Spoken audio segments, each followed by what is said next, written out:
I'm 44, a school principal, and I never thought parenting would feel like walking a legal tightrope. My son, Ion, is 15. I share 50-50 custody with his mother, my ex-wife. We separated when he was 6. Not out of hatred, but out of exhaustion. Life simply stopped working between us. Ion has always been a quiet kid, observant, thoughtful, the kind who listens more than he speaks. After the divorce, he adapted quickly. Too quickly, maybe. At my house, I kept things simple. Respect, honesty, and space to breathe. At his mother's house, things were stricter. Very strict. Rules about screen time, sleep schedules, clothing choices, even how long he could be outside the house. I didn't interfere. I thought consistency mattered more than control. That's where I was wrong, according to her. It started with small complaints. He lets Ion stay up too late. He doesn't enforce discipline. He is making him soft. At first, I ignored it. I believed our son would benefit from balance. One structured home, one relaxed home. A middle ground. But then Ion started changing. One evening, he came to me and said, "Dad, can I just have my own space here?" I nodded and cleared a corner of my study for him.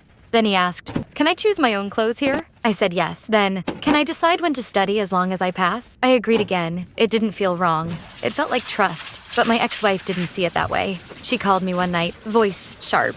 "You're undoing everything I teach him. He thinks there are no rules now." I told her calmly, "He needs trust, not fear." That line made things worse. A week later, she accused me of parental negligence. Then came the word that changed everything. Court. She said she would file for full custody unless I corrected my parenting style. I didn't respond emotionally. I just said, "Let's talk through a mediator." She hung up. The next weekend, Ion arrived at my house looking different. Not physically, but emotionally distant. Like something had been placed between his thoughts and his words. He sat down and said quietly, "Mom says you're trying to be the fun parent." I asked him, "What do you think?" He hesitated. "I think I can breathe here, but I also feel like I'm doing something wrong all the time at her place." That sentence stayed with me longer than anything else. I asked him gently, "Do you feel unsafe anywhere?" He shook his head. "No, just tired." That word, tired, hit harder than anything legal or parental ever could. The conflict escalated quickly. My ex started tracking his schedule more strictly. Calls every hour. Questions about everything. What he ate, who he spoke to, how long he took to reply. Ion started shrinking into himself. Meanwhile, at my place, he became more open, but also more uncertain.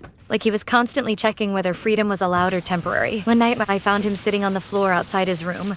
I asked, "Why aren't you inside?" He said, "I don't know if I'm allowed to just exist without asking first." That broke something in me. I made a decision, not to win against my ex-wife, but to stabilize my son's life. I wrote down a clear structure for my home. Fixed study hours, but flexible timing. No forced isolation, but responsibility for chores. Privacy respected unless safety was involved. Honest communication without interrogation, phone use allowed, but balanced with offline time. Then I did something I should have done years ago. I sent it to my ex-wife. Not as a challenge, as a proposal. She replied within minutes, "This is why he's confused. You have no discipline. I will take this to court." That night, I didn't sleep. 2 days later, Ian came to me crying. Not loudly, quiet crying. The kind that feels heavier. She said, "I have to choose," he whispered. I felt my chest tighten. "Choose what?" "Which home I want to stay in permanently." I sat down beside him. "You don't get to carry that decision." He shook his head. "She says I do." I didn't argue. I just said, "You are not the problem in this situation." But I could see he didn't fully believe it. That's when I called for mediation. Not because I wanted compromise, because I wanted clarity. In the session, my ex-wife said I was too soft, too inconsistent, and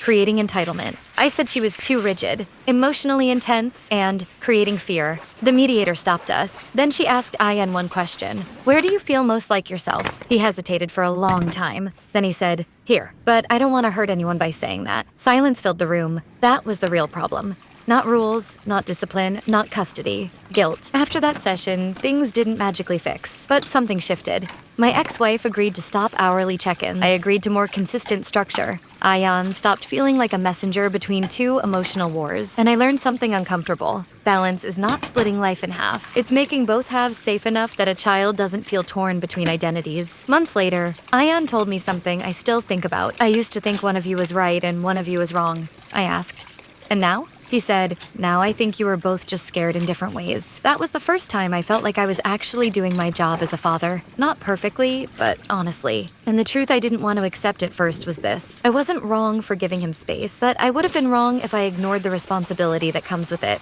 Because freedom without structure feels like falling. And structure without trust feels like a cage. Cage. A child doesn't need a winner between parents. They need adults who finally stop competing long enough to raise them together.